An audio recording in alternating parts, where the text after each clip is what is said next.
আসসালামু আলাইকুম। আজ এসএসসি উচ্চতর গণিত দ্বিপদী বিস্তৃতি দশম অধ্যায়ে এক্স বর্জিত পদ নির্ণয়ের পোস্টমর্টম নিয়ে কিন্তু আমরা আজ কথা বলবো। এর মানে হচ্ছে এক্স বর্জিত পদ নির্ণয় সম্পর্কে তুমি অনেক ম্যাথ দেখতে পারবা যদি তুমি টেস্ট পেপার এবং তোমার গাইডটা একটু খোলো। তো সেটারই পোস্টমর্টম করতে যাচ্ছি আজ আমরা। এ টু জেড সবকিছু আমরা শিখবো এবং এমন ভাবে শিখবো যেন এখান থেকে যে কোনো কোশ্চেন আমরা আনসার করতে পারি। তো চলো শিখে না যাক। দেখো, তুমি যদি তোমার বই খোলো তুমি দেখতে পারবা এক্স বর্জিত পদ নির্ণয় তোমাকে করতে বলে এক্স মুক্ত পদ নির্ণয়। এক্স মুক্ত পদ আর এক্স বর্জিত পদ একই অর্থ কিন্তু বহন করে। ওয়াই বর্জিত পদ মানে যদি তোমাদের মানে এই যে দ্বিপদীটা, হ্যাঁ, এটা যদি ওয়াই দিয়ে তৈরি করা হতো তাহলে কিন্তু বলতে পারতো যে ওয়াই বর্জিত পদ অথবা ওয়াই মুক্ত পদ। একই কথা, একই জিনিস মিন করছে, একই ওয়েতে আমরা করব। তো এগুলো আমরা শিখছি এবং আজকে এই একই কনসেপ্টে আমরা শিখব যে কিভাবে x square x cube dot dot x N এর মানে আমি বুঝাচ্ছি যে যে কোনো এক্স রিলেটেড যে কোনো ঘাত বিশিষ্ট পদের তোমার কাছে বলতে পারে যে এই ঘাত বিশিষ্ট পদের সহগ কত। লাইক তোমাকে বলতে পারে এক্স কিউবের সহগ কত, বলে না যে এই বিস্তৃতিতে এক্স কিউবের সহগ কত, এই টাইপের কোশ্চেন হয় না অনেক। তো এটা দিয়ে আমি বোঝাচ্ছি কি যে এই টাইপের কোশ্চেন এই কনসেপ্টে তোমরা উত্তর করতে পারবে। তো এক্স ডট ডট এম দিয়ে আমি বুঝাচ্ছি যে কোনো ঘাত থাকতে পারে সেখানে, এই টাইপের কোশ্চেন কিন্তু আমরা দেখে থাকি। তো একই কনসেপ্টে আজকে আমরা শিখবো। তো প্রথমেই আমরা শিখে নিব যে আর প্লাস অনতম পদ নির্ণয়ের একটা ফর্মুলা আছে আমাদের কাছে। সেটা কি বলতো? এখানে তুমি আমাকে একটা কথা বলো যে এখানে পাওয়ার কত, 10। তার মানে এই যে দ্বিপদীটা আছে এই দ্বিপদীর পাওয়ার যদি 10 হয় বা ঘাত যদি 10 হয় তাহলে এখানে যদি আমরা বিস্তৃতি করা শুরু করে দেই তাহলে মোট কয়টা পদ পাবো ভাইয়া বলতো? অবশ্যই আমি পদ সংখ্যা পাবো কি বলতো? 10 প্লাস 1, দ্যাট মিনস 11। আমরা আসলে আশা করি সবাই জানি যে যদি ঘাত n হয় তাহলে পদ সংখ্যা হয় n প্লাস 1 অথবা 10 প্লাস 1, দ্যাট মিনস 11টা পদ এখানে আমি পাবো। যদি এতটুকু বুঝে থাকো তার মানে এই বিস্তৃতিটা যদি এই দ্বিপদীটা যদি আমরা বিস্তৃতি করা শুরু করে দেই আমরা 11টা পদ এখানে সেপারেট ওয়েতে পাবো কিনা? যদি পেয়ে থাকি সেখানে দেখা যাবে কি যে কোনো একটি পদ আছে যেই পদটা এক্স বর্জিত, দ্যাট মিনস এক্স নেই। তো সেটাই আমাদের কাছে আসলে চাচ্ছে। এখন তুমি কি করতে পারো? দেখো অনেক স্টুডেন্ট কি করবে, এখানে এই 11টা পদেরই বিস্তৃতি করবে, করে ও অ্যানাউন্সমেন্ট দিবে যে দেখেন এইখানে যে পদটা আছে এই যে এততম পদ, এই পদটা হলো আমাদের এক্স বর্জিত পদ। তো এগুলো করে সময় নষ্ট করা আসলে কোনো দরকার নেই। আমরা কনসেপ্টটা শিখতে চাচ্ছি, এর জন্য আমরা আর প্লাস অন্তম পদ মানে যে কোনো একটি নির্দিষ্ট পদ বের করা শিখবো। মানে আমরা এক্স বর্জিত পদ বের করাই আসলে শিখতে চাই। এখন দেখো তোমার প্রথম কাজ হবে কি যে এক্স বর্জিত পদ বের করতে বলেছে না, তুমি ধরে নিবা যে ধরি ধরি আর প্লাস অন তম পদটি এক্স বর্জিত। এখন তোমার কাছে যদি এক্স বর্জিত পদ চাই তাহলে তুমি ধরে নেবে আর প্লাস অনতম পদটি এক্স বর্জিত। তোমাকে যদি ধরে নেয়, তোমাকে যদি বলে দেয় প্রশ্নে বলে যে এক্স কিউব বিশিষ্ট যে পদটি রয়েছে তার সহগ কত, তাহলে তুমি ধরবা কি জানো? ধরি আর প্লাস অনতম পদটি বা পদটিতে এক্স কিউব বিদ্যমান, তার মানে ওই পদে এক্স কিউব আছে, তার মানে ওই পদটা খুঁজে বের করতে হবে, ওই পদের সহগ। পদটা খুঁজে পেলে তো আমরা বলতে পারবো যে এত হচ্ছে সহগ। তার মানে বিষয়টা কি দাঁড়ালো? তোমাকে প্রশ্ন যেভাবে করবো না কেন যদি বলে এক্স কিউব বিশিষ্ট পদের সহগ কত তাহলে তুমি লিখবা ধরি আর প্লাস অনতম পদটি এক্স কিউব বিশিষ্ট। যদি বলে এক্স টু দি পাওয়ার 2 তুমি বলবা আর প্লাস অন্তম পদটি এক্স টু দি পাওয়ার 2 বিশিষ্ট। X two the power n হলে তুমি বলবা সেটা। কিন্তু এখন আমরা যেটা বের করছি হচ্ছে এক্স বর্জিত পদ। তাহলে সবার ক্ষেত্রে প্রথম অ্যানাউন্সমেন্টটা হবে কিন্তু এটা। এটার পরবর্তী কাজটা কি খেয়াল করো, আমার যেই দ্বিপদীটা দেওয়া থাকবে তার আর প্লাস অনতম পদটি আমি বের করব। তাহলে দেখো মানে আমার উক্তি অনুযায়ী আর প্লাস অনতম পদটা কত হবে বলতো? আর প্লাস অন তম পদ ইকুয়াল কি হবে বলো? এনসিআর। এনসিআর, এন মানে কত? 10, সি আর মানে কত? আর। কারণ আমি কিন্তু আর প্লাস অন্তম পদকে ধরে নিচ্ছি আমার উদ্দিষ্ট বা নির্দিষ্ট সেই পদটি, বা এক্স বর্জিত পদ হোক, এক্স স্কোয়ার বিশিষ্ট হোক, এক্স কিউব বিশিষ্ট হোক, ডট ডট এক্স এন বিশিষ্ট হোক। একইভাবে প্রশ্নটা ওয়াই দিয়ে হলে আমাদের Y square Y cube dot dot Y to the power N এর সহগ বিশিষ্ট পদ কিন্তু বলতে পারতো। তাহলে 10 সিআর, এবার কি প্রথম পদের পর কত? এন মাইনাস আর। তাহলে প্রথম পদ কত? 2x তার স্কোয়ার। এর পাওয়ার কত যাবে বলতো? এর পাওয়ার যাবে n মাইনাস আর। এবারে যদি খেয়াল করো তুমি দেখবা বলছে কি গুণ দ্বিতীয় পদের পাওয়ার হচ্ছে এই যে আর সেটা। তাহলে দ্বিতীয় পদ আমার কত বলতো? কেউ কিন্তু ভুল করে শুধু প্লাস অন ডিভাইড 2x⁵ এটা কিন্তু দিবে না, কারণ দ্বিতীয় পদটা কিন্তু অবশ্যই -1/2x⁵ এটাকে এর পাওয়ার কত দিব বলতো? এর পাওয়ার দিব শুধু r। এতটুকু বুঝো? আচ্ছা, এইবারে 10c r এর এখানে কোনো ভূমিকা নাই, 10c r কে 10c r এর মতো রেখে দিব। আর আমি যেটা করতে চাই সেটা হচ্ছে কি, এই যে 2 আর x², এই যে দুইটা অংশ রয়েছে, এই দুইটা অংশকে সেপারেট ভাবে n-r আমি দিয়ে দিব। কেমন হতে পারে বিষয়টা? আমি যদি বলি 2x⁵ আছে, এটাকে কি আমরা কি বলতে পারি যে 2 কে আলাদাভাবে 2 দিব, মানে পাওয়ার দিব 2, আর x এর পাওয়ার দিব 2, তাহলে ফাইনালি এখানে আমি পাবো 4x²। বুঝো? তাহলে এখানে দেখো 2x² আছে, এর পাওয়ার আছে কি n-r, তো আমি সেপারেট ওয়েতে দুইজনকে n-r পাওয়ারটা দিব। তাহলে আমি প্রথম যে কথাটা বলবো 2 n-r আমি দিতে পারি, আবার গুণ x² এর পাওয়ার আমি দিব n-r। আচ্ছা, এইবারে আমাকে একটা কথা বলো, সেটা হচ্ছে কি যে এবারে এখানে যে মাইনাস অনটা আছে না, মানে এই মাইনাসটা তুমি অনের সাথেও কল্পনা করতে পারো, 2x³ এর সাথেও কল্পনা করতে পারো, কিন্তু আমি অনের সাথে নিয়ে যাচ্ছি কেন? যাতে ক্যালকুলেশনটা একটু সহজ হয়। তাহলে আমি এই মাইনাস অনকে মাইনাস অন আকারে বের করে দিয়ে আমি মাইনাস অনের পাওয়ার দিলাম r, এখানে দিলাম গুণ, আর আবার on/2x³ কে on/2x³ এর পাওয়ার দিব আমি r। তাহলে দেখো আমি কি করলাম, এই লাইনটা লেখার পরে আমরা 10c r কে রেখে দিয়েছি এবং প্রথম পদের যে পাওয়ারটা ছিল তাকে দুইজনের মধ্যে বন্টন করেছি। সেম ভাবে এখানে যে পাওয়ারটা ছিল তাকেও দুইজনের মধ্যে বন্টন করেছি। এইবার আমার কাজটা খুবই সহজ, সেটা হচ্ছে কি এই 2 এর কোনো অবদান নাই, পাশাপাশি এই 10c r এর কোনো অবদান এখন পর্যন্ত নাই। তাহলে আমি এদের দুজনকে কোনো ধরনের চেঞ্জ করব না, আমি এদের দুজনকে এদের মতোই রেখে দিব, 2n-r। এইবারে দেখো, এবার কি আমি বলতে পারবো যে আমার এই যে x এর পাওয়ার কত 2, আর এই সম্পূর্ণ ব্র্যাকেটের পাওয়ার কত n-r। তোমরা হয়তো জানো যে যদি x⁵2 তার পাওয়ার থাকে 6, তার মানে এই পাওয়ারের পরে সবসময় কিন্তু গুণ সম্পর্ক, তাহলে আমি পাবো কি x⁵12। তার মানে এখানে যে 2 পাওয়ারটা আছে আর এখানে যে পাওয়ার n-r আছে, তাদের দুজনের সম্পর্ক অবশ্যই গুণ। তাহলে তুমি বলতে পারবা x⁵2 এর সাথে n গুণ করলে হবে 2n।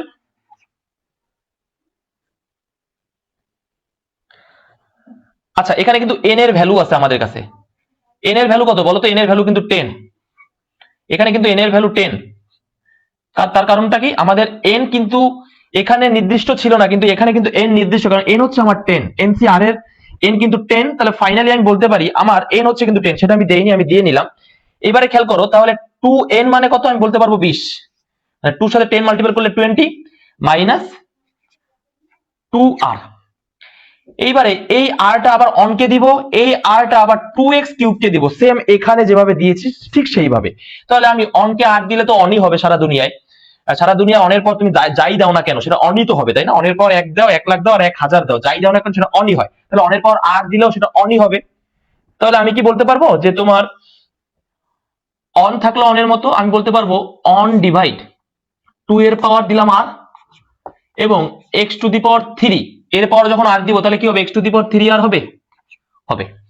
আর এখানে মাইনাস অনের পাওয়ার r এখনো আছে, এর কোনো অবদান নাই। এইবারে আমি যেটা করব সেটা হচ্ছে কি, যেহেতু -1 পাওয়ার r এর কোনো অবদান নাই, 10c r এর কোনো অবদান নাই, 2n-r এর কোনো অবদান এখন পর্যন্ত নাই, তাহলে এদেরকে আমি রেখে দিব। এখন অনেকেই বলতে পারো যে কেন অবদান নাই, এটা তো অঙ্কেরই অংশ, কেন অবদান নাই? অবদান নাই কারণ কি, দেখো আমি x বর্জিত পদ বের করছি বা এটা নিয়ে কথা বলছি, তাহলে আমার মেইন কাজ হচ্ছে x নিয়ে কাজটা করা। বাকি যারা আছে এদের অবদান আছে, কিন্তু এখন না, এখন আমার মেইন কাজ বা আসল উদ্দেশ্য হলো x কে ঝালাই করা, x নিয়ে কাজটা করা। তো দেখো, এজন্য এদেরকে কোনো অবদান আছে বলে আমি এখন মনে করছি না। তাহলে আমি লিখে দিতে পারি কি, 10cr থাকলো, আর 2n-r থাকলো, আর এই যে -1 এটার ভ্যালু, এটারও এখন কোনো অবদান নাই, শুধু অবদান আছে এখন কার বলো? এখন আবার দেখো এখানে যে on/2r, এটারও কিন্তু কোনো অবদান নাই। কারণ কি, আমার লাগবে শুধু x এর অংশটুকু, আমি x নিয়ে কথা বলবো, সারা জায়গাতে যেখানে x আছে সেটা নিয়ে শুধু কথা, বাকি সবাইকে আমি এক সাইডে করে দিব। তাহলে দেখো আমি বলতে পারি 1/2r, এরও কোনো অবদান নাই, তাহলে একেও বের করে আনি 2r।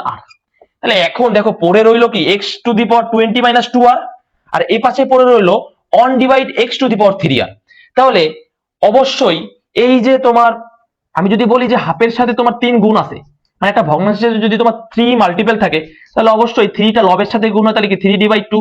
তাহলে এখানে এটাকে যদি আমি বলি এই 3 এর সাথে কল্পনা করি, এটা হচ্ছে আমার 3 অংশটুক, আর এটা হচ্ছে on/x⁻3r আকারে আছে, তাহলে x⁻20 - 2r কার সাথে গুণ হবে? অবশ্যই লবের সাথে, লবটা কত এখানে 1, তাহলে আমি বলতে পারবো, এখন ফাইনালি এখানে বলতে পারবো যে x two the power 20 minus 2r divide x two the power 3r।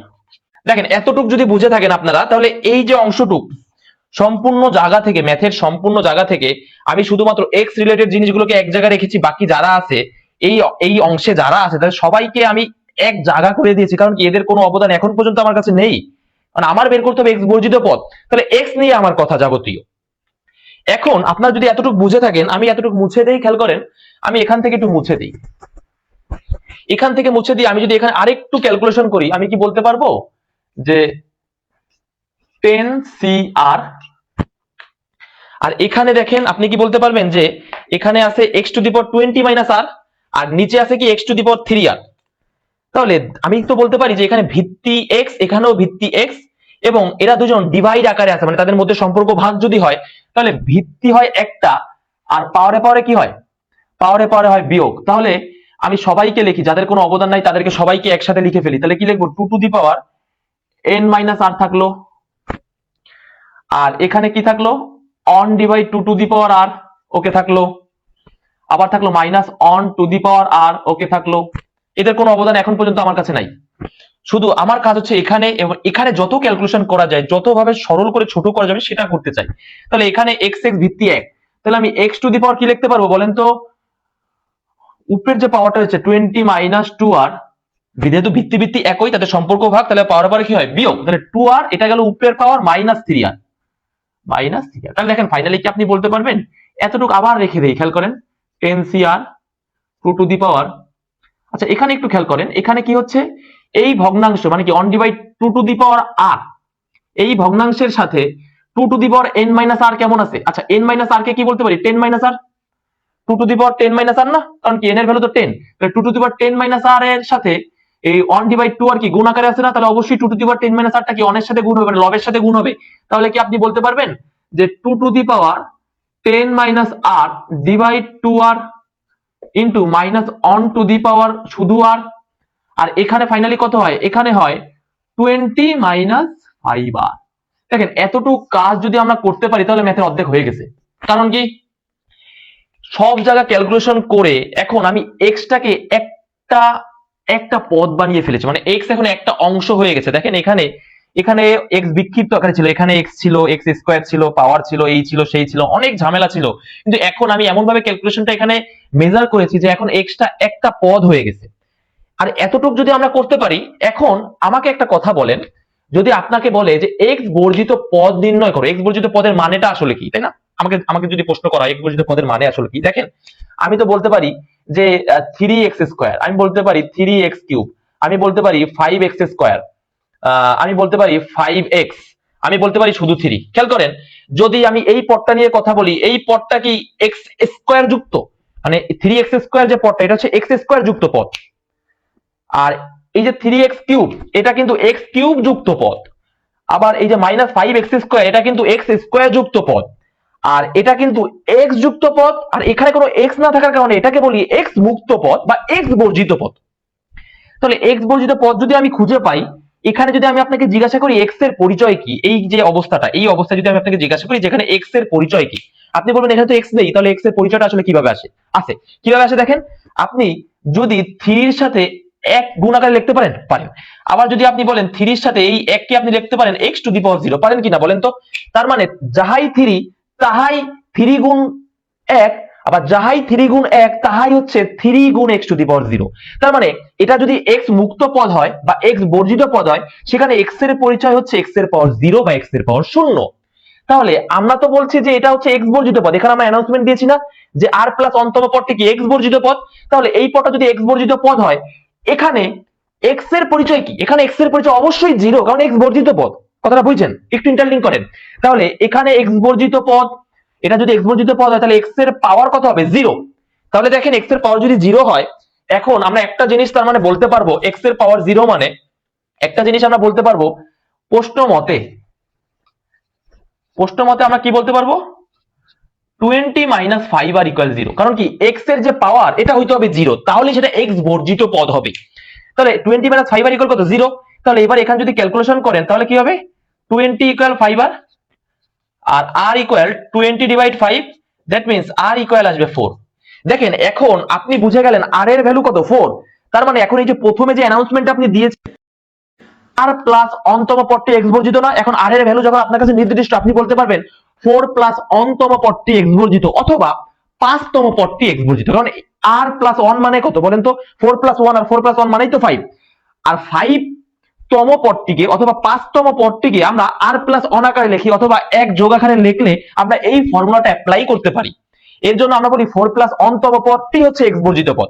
এখন আপনি একটু ইন্টারলিঙ্ক করেন যে আপনাকে যদি বলতো x স্কয়ার বিশিষ্ট পদ, তাহলে দেখেন x স্কয়ার বিশিষ্ট পদ মানে কি? আমি চাচ্ছি কোনটা দেখেন তো। আমি যদি এখানে লিখি যে 3x স্কয়ার 5x, তারপর হচ্ছে 8 5x কিউব আমি লিখলাম। এখন দেখেন আমি আপনার কাছে চাচ্ছি কি x স্কয়ার বিশিষ্ট পদ, তার মানে এরকম একটা পদই তো আমি আপনার কাছে চাচ্ছি। এটা তো x যুক্ত পদ, এটা আবার x কিউব যুক্ত পদ।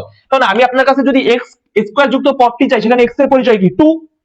তার মানে এই যে আপনি যে ধরে নিচ্ছেন যে r প্লাস অনতম পদটি x স্কয়ার যুক্ত, তাহলে আমরা এই যে ক্যালকুলেশন করব করার পরে x এর পরিচয় কি 2, তাহলে 20 - 5 আর ইকুয়াল লিখবো আমরা 2। যদি আমাদের x কিউব যুক্ত পদটি চাই তাহলে আমরা কি করব? আমরা 20 - 5 আর ইকুয়াল লিখবো 3 ডট ডট x এর মানে n এর ভ্যালু এখন যাই হোক না কেন পৃথিবীর ঘোড়ার ডিম হলেও আপনি লিখবেন 20 - 5 আর ইকুয়াল ঘোড়ার ডিম। সেখান থেকে r এর একটা ভ্যালু আসবে আর আপনি যে অ্যানাউন্সমেন্টটা প্রথমে দিয়ে ফেলেছেন r প্লাস অনতম পদটি x বর্জিত, সেখানে এখন ওই r এর ভ্যালুটা বসিয়ে দিয়ে আমরা বলবো যে এততম পদটি হচ্ছে আমাদের x বর্জিত পদ। আশা করি আমার কথা বোঝা গেছে। আচ্ছা তাহলে আমরা r এর ভ্যালু কত পেয়েছি? r এর ভ্যালু পেয়েছি আমরা 4। আচ্ছা r এর ভ্যালু যদি 4 পেয়ে থাকি তাহলে আমি যে অ্যানাউন্সমেন্টটা দিয়েছিলাম r প্লাস অনতম পদটি হচ্ছে x বর্জিত পদ, তাহলে এখন আমি লিখতে পারি অতএব 4 প্লাস অনতম পদটি হলো x বর্জিত পদ। এই অ্যানাউন্সমেন্ট আমরা আবারও দিব। দেওয়া শেষ। অতএব r প্লাস অনতম পদটি, খেয়াল করেন এটা লেখার পরে এই যে ক্যালকুলেশন করে বিভিন্ন উপায়ের মাধ্যমে আমরা যেই অংশটুকু পেয়েছি না, এখানেই এখন r এর ভ্যালুটা আমরা বসিয়ে দিব আর কিছুই না। এখানে r এর ভ্যালু বসিয়ে দিলেই আমাদের উত্তর হয়ে যাবে। দেখা যাবে সেটা x বর্জিত পদও, পাশাপাশি আমরা খুব কম সময়ের মধ্যে সেটা বের করতে পারছি। তাহলে দেখেন কি হবে 10cr 10cr মানে হচ্ছে r এর ভ্যালু কত? আমাদের r এর ভ্যালু হচ্ছে 4।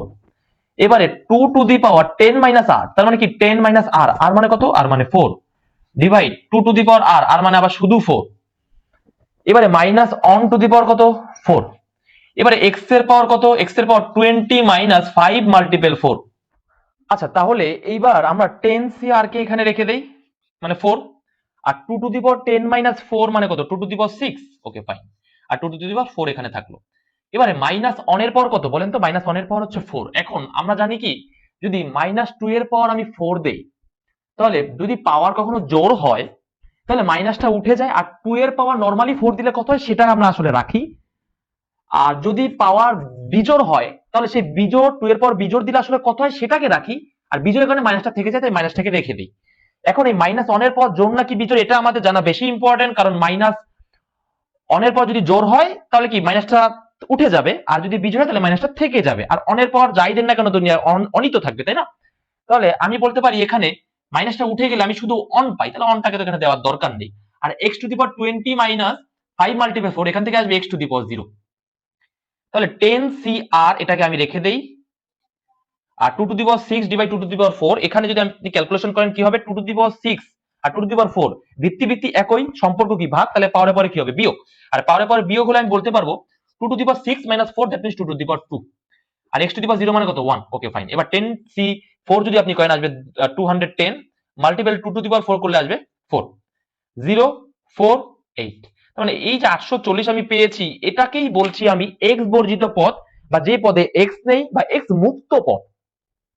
তার মানে আপনি এতটুকু ক্লিয়ার হয়ে গেলেন যে আপনি যদি এরকম একটা অবস্থা বের করতে পারেন তখন আপনাকে যাই বলুক না কেন, যদি আপনাকে বলে x মুক্ত পদ, তাহলে এই x এর যেই পাওয়ারটা আপনি ক্যালকুলেশন করে বের করেছেন, x মুক্ত পদ মানে x এর পরিচয় x এর পাওয়ার 0, তার মানে 20 মাইনাস 5 আর হবে কত? 20 মাইনাস 5 আর 20 মাইনাস 5 আর ইকুয়াল হবে 0। আবার যদি আপনাকে বলে x স্কয়ার বিশিষ্ট যেই পদটি তার সহগ কত, তার মানে কি x স্কয়ার বিশিষ্ট পদটি আপনার বের করতে হবে না? তখন আপনি কি করবেন জানেন তো? তখন এই অবস্থা থেকে আপনি বলবেন যে 20 মাইনাস 5 আর ইকুয়াল পাওয়ার কত চাচ্ছেন 2, তার মানে দিবেন x এর পরিচয় হচ্ছে এখানে 2, তাহলে আপনি দিবেন 2। এবার যদি এক্স কিউব বিশিষ্ট পদ চায় আপনার কাছে, তার মানে এক্স এর পরিচয় কি, পাওয়ার কত 3, তাহলে আপনি লিখবেন 20 মাইনাস 5 আর ইকুয়াল 3। আর যদি এন চায় তাহলে আপনি লিখবেন কি 20 মাইনাস 5 আর ইকুয়াল এন। এখান থেকে আর এর ভ্যালুটা ক্যালকুলেশন করে সর্বদা বের করা যাবে, হয়তো এম একটা যাচ্ছে না, আর যেটা আপনাকে বলবে সেটা অবশ্যই যাবে। তো আমি জাস্ট বুঝালাম যে এইভাবে কোশ্চেন সেট হতে পারে, সেট হলে আপনি কিভাবে করবেন। তো এটাই ছিল আজকে সম্পূর্ণ ভিডিও, সবাইকে ধন্যবাদ জানাচ্ছি।